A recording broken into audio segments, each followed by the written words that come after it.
because before you even start my time, I explained to him that I love award shows. I'm an award show person. I watch from the beginning to the end. And my favorite part of award shows is when the winner comes to the stage and they're the person who's never won before, and they give the speech where they say, last year I was sitting on my couch, or last year I was living in my car. But they're on that stage winning like an Oscar. And that's what this moment feels like to me. It feels like there's people in the audience who probably have done this 1,000 times, who've done amazing things and amazing work. And then there are people like me who this moment is everything, cultivates everything that I prayed about, everything that I worked towards. And normally I only get like 3 minutes to sort of share my journey and to share where you came from. And now I get like an entire 25 minutes to just talk. And that's literally what I do best, is just run my mouth. So I'm super excited. So I just wanted you guys to just understand how big this moment is for me. And for you guys to be here to share this with me is not accidental to me. It feels like you all are meant to be here. Like everybody in this room is meant to be here in this moment. That's what this journey has been. And so I'll start by saying that I've always been the type of person that I would start something and I would never finish it. I've always been the person who had ideas but could never quite figure out how to cultivate them, could never figure out how to just follow through. And in 2014, I got tired of being that person.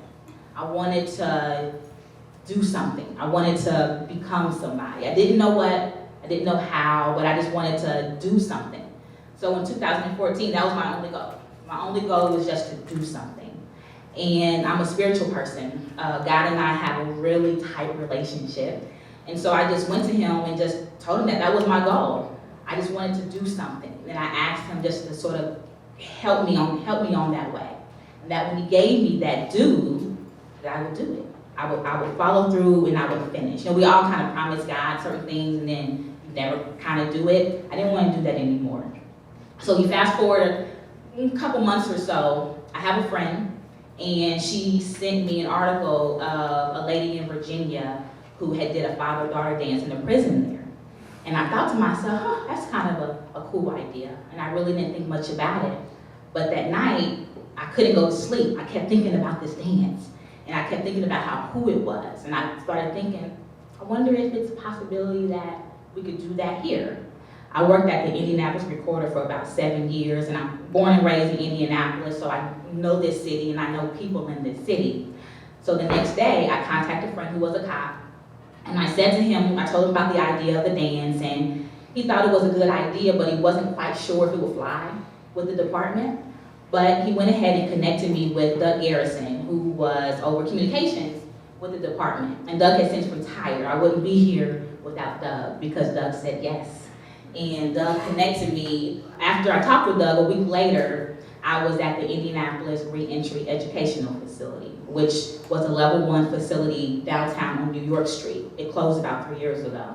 So a week later, I'm at IREF, which is what it was called, and I meet with the chaplain there. And the chaplain is excited, and they're excited about the dance. And he says to me, this would be a great idea. We could have some cookies and some punch. And I'm thinking way bigger than that. Cookies and punch, it wasn't gonna be enough for me. I was very specific with what my needs were. I wanted the girls to have dresses. I wanted to figure out a way to get them dresses if they couldn't afford dresses. I wanted to have real food. I wanted to have catered food. I wanted to have real table linen. That was important to me, for them to eat their meal on real linens and have real napkins. I wanted balloons. I wanted cake. I wanted candy. I wanted a speaker, music. I wanted all of these things. And he's looking at me like, sure, okay. And even at that time, I didn't know if I could actually pull this off. But I kept reminding myself this was my due. I had to do it. Somehow I was going to do it. So fast forward 5 months later, I did it. I organized the first father-daughter dance inside of the Indiana prison facility. And it was a life-changing moment for me. Thank you. It was a life-changing moment. And I did my due. That's how I felt. I felt like I did it. My plan was just to do the dance. and to go home and be happy that I did something. But then the dance was a big success, and the department asked me to do another dance at IREP. And so I'm like, sure, I'll do another dance. And I followed up at the facility about a week later with the dads who were in the program. We had about 23 dads that year and about 25 girls. So we had like about 50 people at this dance. And so I show up simply just to say to them, hey, we're gonna do another dance. Tell me what went good, what went bad, how can I do better for next year?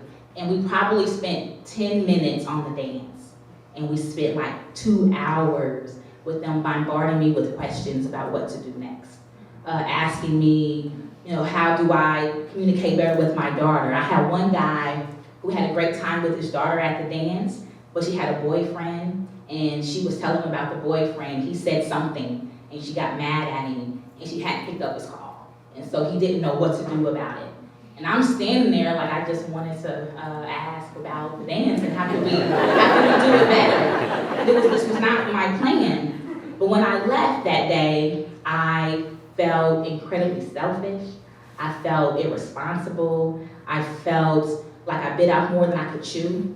I felt like there was a weight on my shoulder and I couldn't quite, get it off. I felt like I sort of gave them their kid and had a great day, and then that was it. I talked a lot about building memories and building relationships, but I didn't give them any of that. And so I left there feeling super deflated. But as I'm driving, it occurred to me that this dude was a lot bigger. It occurred to me that God was specifically saying to me that if you waited 35 years, or however long to do the first of something, to be the person to do the first of anything, that's a pretty big thing. And he was giving me something specific to do, and I had to do it. I didn't know how I was going to do it. I had no money. I organized the dance strictly on donations and begging a whole lot of people to do a whole lot of things for free. And so I had no idea how I was going to answer the guy's questions. But I knew that God had said to me very specifically, very plainly, and he still says that to me every day to this day, just keep going and I'll handle the rest. So my entire journey has been that way. It's been that way when I went to North Central High School and I barely graduated, literally barely made it out. And I barely made it out because I grew up in a home where I'm a very loving person. When you grow up in a home where you don't kind of have that love, you always kind of feel out of place. So I've always kind of felt out of place, needing love and not quite getting the kind of love that I needed. So I started North Central, and the third week of school, my freshman year, I got caught skipping class for the third time, hanging around with the wrong people, doing the wrong things. And I was sent to the attendance team that day, and she was supposed to suspend me for 3 days. And she didn't suspend me for 3 days. Instead, she said to me, come to my office during lunch. So I go to her office thinking that she's gonna give me the papers to take home to suspend me. But instead, she hands me an application for an organization that she's involved in that was called the National Coalition of 100 Black Women. And it was an organization that I believe is still around today, where we would meet on a monthly basis, and I met girls that were nothing like me, that we became friends, and I learned how to shop for toothpaste, and I learned etiquette. We took an etiquette class where you learn how to use your napkins, which turned out to be so beneficial later on. And who knew at the time, it seemed like the dumbest thing to do. But now when I go to events, I know how to my napkin, I know to turn over my cup, I know how to do everything. And so it taught me those things. But more than anything, that moment with the attendance team, she became a mentor to me. She became a mother figure to me. She became a best friend to me. Still to this day, she is all of those things. I was in her wedding, she was in my wedding. My kids call her auntie. She's here today, and she rushed here today. I seen her rushing. She's always rushed in my life for me. Anytime, every down, every up, I've always seen her rush to be with me. I would be at school in North Central. She had left in the middle of my sophomore year. But somehow she always knew what I was doing wrong at school. It was to the point where when I would get in trouble, and I would go to the principal's office. My mother would be on the phone. She would be on the phone. One time I walked in and she was sitting there.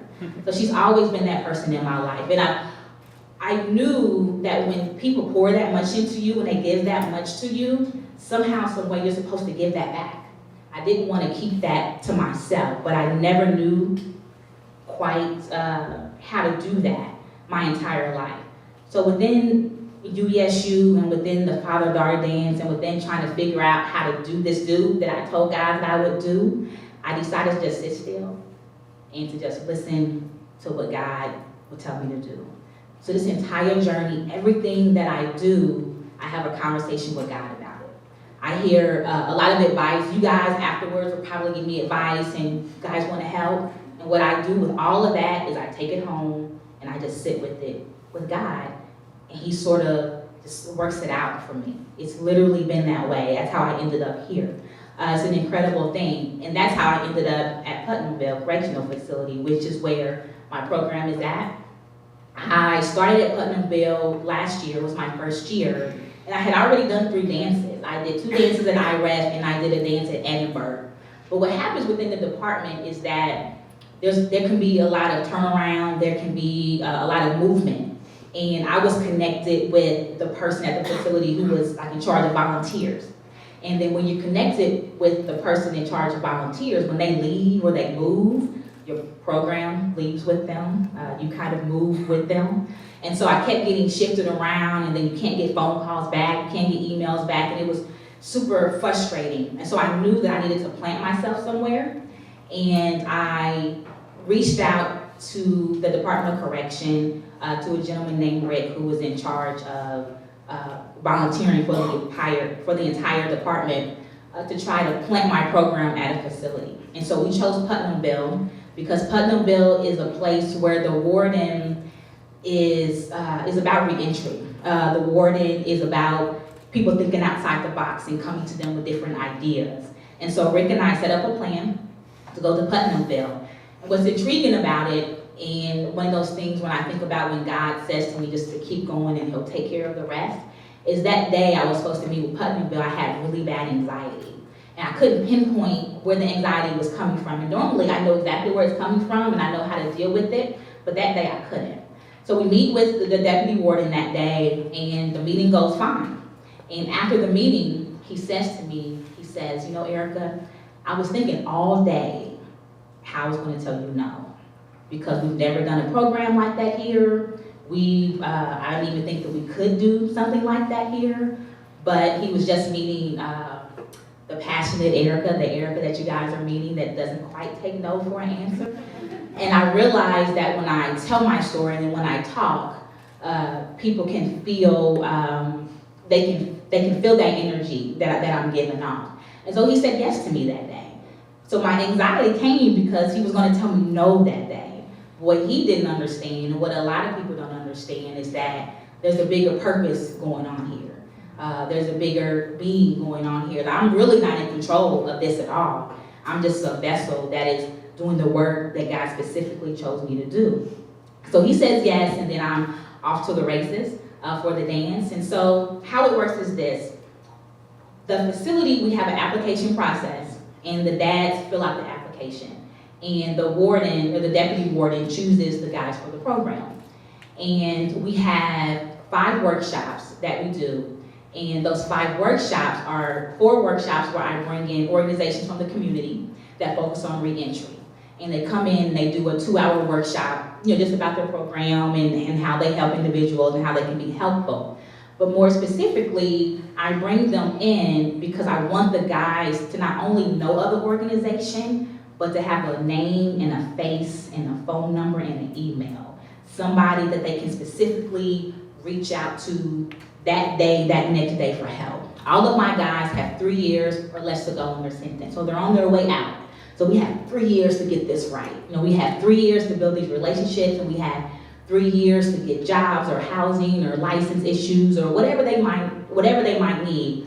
So I bring in people so that when they call them, they know that, oh, this is such and such from UPSU project, and they'll pick up, and they'll answer. So that's super important to me. And then the fifth workshop that we do, which is what Ryan talked about, we have a fatherhood discussion where I bring in fathers from the community and they lead this discussion, and it's an opportunity for the guys to look across at other fathers and hear their stories of their ups and downs and their joys and fears of fatherhood, and realize that there's really no difference in them and then of these fathers. And they're able to ask advice and just really have a good vibe and a good energy. And so we do that as well. And in order to take part in the father-daughter dance, you have to attend all of the workshops, and you also have to stay out of trouble. No conduct write-ups at all. If you get in trouble, then you're out of the program. So last year was my first year there, and we started out with 20 guys, and we ended up with 10 at the end. So for the father-daughter dance, I had 10 of my guys that ended up at the dance. And we had an incredible time. The day before the dance, I come in and we decorate. Well, actually, I bring in the decoration and the guys decorate. So if you can imagine, you see they're blowing up balloons and they're tying chair stashes. They're doing everything and sprinkling little sprinkle things on the table, and they do it all. And they also, last year was our first year where I really wanted corsages. Real flowers are important. And I had a florist come in, and the guys made their own corsages. And that's the neat thing about Putnamville, is that they let me bend the rules a little bit, where we were able to bring in scissors. They have to be inventoried in and out. And the florist able to bring like a glue gun. Just small little things that normally people are told no to, I'm always told yes to. And that reminds me that that's my purpose is way bigger than any of these things. So last year was an amazing experience. But at the end of the dance, as I always do, I always want a little bit more. On this journey, it always feels like there's more to do. And I wasn't ready to let go of my guys. We had become sort of like a family. I sort of say that to people, and it sounds really weird, and it sounds kind of scary. These guys are in prison, and I'm like, those are my guys, but we spend so much time together, and we learn so much about each other that's sort of the vibe that we have. And more importantly, I was trying to figure out a way, how do I keep them from staying out of trouble? They had been out of trouble this entire time. And a couple of my guys that had conduct write-ups the entire time they were in, but since we had been together, they had 0. So how do we continue to do this? So I love to read, and so I started a book club.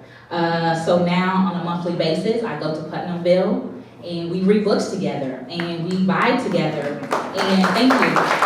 And it's an opportunity for them to know what's going on in my life. I know what's happening to them. But more importantly, there was a fear that I didn't even know that was there for the guys. A fear that I would forget them. A fear that this was cool, Ericka, but I get out in a year and a half and you offer me all this help. What if I still need help? How am I going to find you? And I didn't even consider that. But now that fear is erased because they see me at 8:30 in the morning, every Saturday of the month. And we get to vibe that way. And then additionally, we also have a Halloween party. After the dance was such a great success there, that Putnamville asked me if I wanted to do a fall event, a Halloween party. And I'm like, absolutely, I could be here every day. And so the unique thing about the Halloween party is that the sons are invited. And that's another example of how God has worked within all of this. Since 2014, I always get the question, what about the sons? When can sons come? And I always say, well, God hasn't really revealed to me about how to do stuff. So I'm just kind of waiting, so whenever he tells me it'll happen, then he told me and now it's happening. And so we had our first Halloween party. Our next dance is going to be June 29th. We are so close. This year I started out with 23 guys. I have 20 guys left, which is huge. It's huge. And I think there's a couple of reasons why that's happened. One, my guys from last year are my advocates. Those are my guys. So they're inside the facility, and not only do they speak highly of me, and do they speak highly of the program, but they talk about the relationships with their daughters. Moms are not allowed at the dance, and so it's an opportunity for the dads just to be with their daughters one-on-one for 3.5 hours. And most of them will tell you that they've never been in a room alone with their own kid. Normally it's in a visiting room where it's with their mom, and they're totally different they're totally different guys when they're with their daughters. If you see them dancing and they're sweating and they're laughing, and if they have little kids, they're running around trying to figure it out. And if your kid needs their pamper changed, they're handing them to me. And it's an incredible thing. They're totally different guys. And so within all of this, I've learned so many things. The lessons that I've learned. There's one guy in particular. His name is Tony, and Tony was at my in the program last year. And Tony is out now. Tony's been out about 2 months or so. And the cool thing about Tony and Tony's story is that his story is very similar to most of the guys that are in our program. Because Tony was on the verge of, he was selling drugs, but he was on the verge of stopping. He got tired of the life and was just trying to do the right thing. And so he had a daughter, and I think Callie was maybe 1.5 at the time, and he had a girlfriend. And so he's like, you know what, I just need to try to do the right thing. So the day he got arrested, he was supposed to hang out with his girlfriend, but a friend had called him to go make a run and go do something. And his girlfriend had told him, no, don't go, just stay with me, let's go do something. But instead, like most guys are, and they don't listen, Tony leaves and goes with his friend. But on this visit with his friend ends up killing someone, and Tony was there, and so Tony got locked up. And at the time, he wanted to be a truck driver. And he had applications he had been filling out for his CDL license and trying to do the right thing, and then he gets caught up in that moment. And that's sort of the story of a lot of my guys. This is not their first rodeo in jail, but they're tired, And the guys that come into my program, it's voluntary. There's no time cut on my program. There's not even a guarantee that your daughter will even come to the dance, that the mom will even say yes. I do a lot of begging on the phone with moms to get them to say yes. And Tony's girlfriend was one of those people. I didn't know this at the time, but it might have literally been the day before the dance. Tony told me that he knew that his girlfriend wasn't going to let his daughter come to the dance. And Callie's 4 at the time. That he knew that they had been arguing, a lot of things that were going on, and so he kind of knew that she wasn't going to let him come. But Tony still wanted to take part in the program because he felt it would be important. He wanted to learn how to be a better dad. He wanted to occupy his time with something that he thought would be helpful. And so that's what he did. But I'm just not a person that can accept no. I'm not a person, especially on this journey, that a no to me is like a maybe, like maybe. And I think I've gotten this far because they're all maybes. And so I had Tony's girlfriend's phone number, and I had been texting her. And what she did is that when I asked her about the father-daughter dance, she replied, no. That was her response. But it was a response. If you really don't want her to come, you won't respond at all. You really don't want to talk to somebody, you really don't want to do something, you just don't do it. So, but she replied no, and I'm thinking that's all I needed was an end. Right? So that was my end to her. She was not at the dance. Callie did not come to the dance. But Tony already knew that, and so Tony was like, oh, thank you, for trying and all these different things. And but when I went to Putnamville and they asked me to do the Halloween party, it was another opportunity for me to bug her about bringing Callie to the prison. And does anybody think that she showed up to the Halloween party? Yes? No? Yeah, she did. She showed up. We had a Halloween party. The kids get to come in costumes, and we painted pumpkins, and I asked for donations for candy on Facebook for my friends, and so I got like $300, and we had tons of candy. It was amazing, and we made slime, and Tony got to have this wonderful experience with his daughter.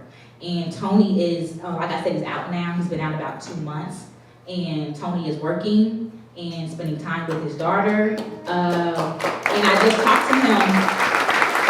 2 days ago and told him I was doing this talk and I was going to talk about him. And he sort of like gave me permission. Because when I post pictures of my dads on social media, I always ask permission. Hey, do you mind if I post this picture? So he gave me permission to talk about him. But he gave me permission because he said to me, because I know why you're doing it. You know, Tony is a very shy guy, but he gets it, and it's working. When I talked to him, he was shadowing a guy in a truck, so he could be that truck driver. So I always tell people that the father-daughter dance and the pictures and the smiles and all those things, that is what people seem to know the work for, but that's such a small piece of what I do. That's my way to get the guys to bond with their daughters. You know, our mission is very simple. Our mission is just to help build relationships between incarcerated dads and their daughters. With the hope specifically that the dads do not return to prison, that this relationship will be so powerful, such a pull for them, that instead of pulling them, you know, back to what they were doing, that it pulls them closer to doing the right thing. So that's the hope for it, and that's exactly what Tony is doing. And what's interesting about this is that in this work, I found my purpose in life. And being able to wake up every day, I have a full-time job, and I have a husband, and I have 2 kids, and I do not get paid for this. But when you wake up every day and you're walking in your purpose, the feeling is kind of indescribable. It's indescribable knowing that you're walking every day doing exactly what you're meant to do. And the fact that I'm giving back to others what was given to me, what I've always wanted to do my entire life, but I could never figure out how to do it. And it happened when I just listened to God. That's literally all I have to do. And so often you say that to yourself, like, oh, whatever God, you know, tells me to do, I'm gonna do it. And then you sort of start on that path and you always veer off that path. But this work is so important to me, and it's so life-changing for me that I can't not listen, to God. God has showed up in every single way in this for me. And he's helped build an amazing connection, not just with the fathers and the mom and the daughters, but also the caregivers. And I say caregivers because sometimes it's a mom, sometimes it's a grandma, it's an auntie, it's so many different people. But the guys, the caregivers even notice a difference. I've had guys last year who haven't had a visit from their daughter in 2 years. But then after the father-daughter dance, they visited every 2 weeks. We have guys that have never had visits with their daughter, and now they see them all the time. And that's sort of the work that we do, that builds this amazing connection. And this work has changed everything about me. It's changed how I see the world. It's changed specifically how I thought about my childhood. With this work, all the dots in my life have connected. Everything sort of makes sense for me. That everything that I've gone through specifically for this. And that's one of those things when I'm in church and the preacher says something and you just want to just get up and you want to shout about it. I could literally shout every single day. I can shout every single day because I carry my guys with me. I tell them all the time when I meet with them on a monthly basis that they're working so hard in there to stay out of trouble. And it is not an easy thing for them to stay out of trouble. They work really hard just to make it through the day, and they do it. They'll tell me they do it because they don't want to disappoint me, or more than anything, they don't want to hear when I'm going to have to say that they do get in trouble. Because I'm super blunt with them. It's important that they trust me, and the first thing to do trusting someone is to know they're being honest with you, that they're being real with you. And the number one thing that I tell them is that I'm really not here for you. I'm really not here for you. I care about your daughters, and for me, their moms are always right. So you can never come to me and say to me, oh, she made me mad, or oh, she did this, or oh, she wouldn't. You can't tell me any of those things because you are in here, right? And she's doing everything for you. So all of the appreciation that they give me, which they give me tons of it, I tell them, don't give any of it to me. You're supposed to give it all to them. Give it to the women who are spending every day and they're taking care of your kids. And being able to have that connection with them and being able to have a space to be honest with a bunch of guys that people probably would think, well, how or why are you, in the room with these guys? But it's just I'm thinking in my head, I'm seeing their faces and I'm seeing their smiles, and I know all of their stories, and I just know that it's meant to be, and it's changed me. I think it's made me a lighter person. I think it's made me more of a believer in community, a believer in people, specifically because the people that told me yes didn't have to tell me yes, but they did. And without them telling me yes, I couldn't do any of this work. Well, there's people in this room who donated money, who donated time, who prayed for me, who just said, Eric, you're doing a great job. And all of those things have carried me throughout this entire thing. And I always tell people that, or tell my guys that even though they just see me on a monthly basis, I have a whole group of people who believe in them. There's a whole group of people who want you guys to be great, who believe in you to be great. The reason that I'm able to do a dance is because people donate the balloons, and my DJ lets me pay this much money for this, and it's because not because I'm so great or because my spiel is so great, even though I know that it is, but it's mostly because I've learned in this journey that people also want to make a difference, but they're sort of like me, they just don't quite know how to do it. So when they find someone who's making a difference in the way, they support it. And without the support, I couldn't do any of these things. And I've learned that about my city. I've learned that if I pick up the phone and if I ask, people will rock with me. They'll actually do it. And so within that, I've been able to give back in so many ways with the dance and the Halloween party and the book club. We've gone to Pacer games together. Last night, I got a text from my mom whose son asked when he was going to see me again. And so I'm like, okay, May 24th, we're going to go to the Children's Museum. Bring everybody, bring the whole family. So when they asked when they're going to see me again, I planned something. And so people's donations go towards that too. The money that we raise, of course, goes towards the programs that we do, but we also do things with the families outside. We have a back-to-school pizza party that we do. We're going to have the end of the school year pizza party. Is going to be coming up to pump them up for school, to thank them for having a great year. And so we're able to do all of these things. And I know that it's making an impact specifically because everyone has my number. So I get text messages and emails, and Facebook makes it really easy. And I have 3 guys currently who are out from last year. And the biggest lesson that I've learned in all of this is I had a meeting once, and I really wanted to make a really big impact with this. I wanted to save everybody. Every guy that I came in contact with, I wanted to change their life. And this person said to me that, it's better to be deep than broad, meaning that it's better to help 10 people get to the finish line instead of helping 100 people get halfway there. And so that's sort of how I look at this work now, because it's very specific. The measures of success is in numbers, but it's so small, And I told somebody this week that I feel super confident because right now I'm 3 for 3.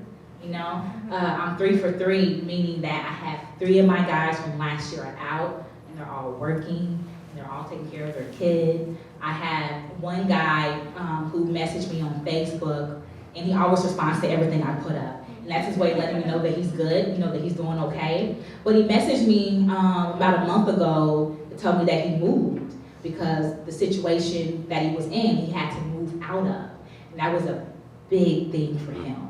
And he thanked me for the relationship with his daughter and bonding with the mom again, because prior to, he just would have stayed in that situation. He probably would have ended up back in prison. But instead, he's moved. And I'm like, that is huge. That's a really big deal to me. So I'm 3 for 3. And that's how I feel. And I feel like I want people to take away from the project and take away from the work that I do, just realizing that it's important to see people for not even where they are, because you see my guys where they are, you're going to think a way about them, but instead see them for the work that they're doing to try to get to where they want to go. They're working super hard, and I see it, and I know it, and so it's like to see people for where they want to go. That's literally me. The majority of the people in this room, you see me today, you have no idea what it's taken to get here. And there's people who knew the old Ericka, the Ericka who just would start something and wouldn't finish something, and I'm not that Ericka anymore, right? And so my guys, when they start the program, at the end of it, they're not the same guy anymore. And so when they get released, I would love for people to see them for that. They're fathers, they're human beings, they have, fears, and they have trauma, and they have issues, and they have all of these things going on, just like I have, just like you have, and they have kids, and they have families, and they're just trying to do the right thing. But they needed what I needed, what I got from my mentor at North Central, who instead of seeing me as the 15-year-old who was skipping class, she saw so much more in me. She saw potential in me, and she not only saw potential in me, but she gave me the tools to be great. And I didn't listen to all of them. I definitely did not listen to all of them, but she didn't just discard me because I didn't listen. She kept pouring into me. Even though I didn't listen, she kept pouring into me. And so that's what I tell my guys, that even though they're on this journey and the goal is to, when they get out, not to go back. That is the ultimate goal. That is why I do the work, is to build these relationships with their daughters so that they don't go back. They're going to make mistakes along the way.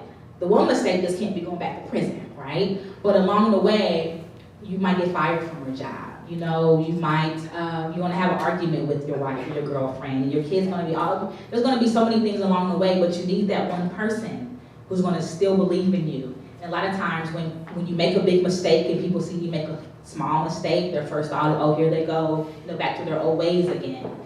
And I don't want you guys to see them that way. I don't see them that way. And I let them know that constantly.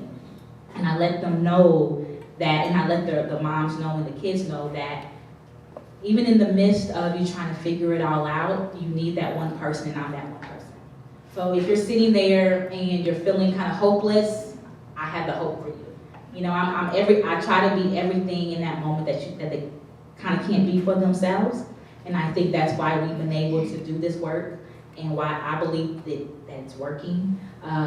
Like this year, we had over 100 applications for guys to be in the program.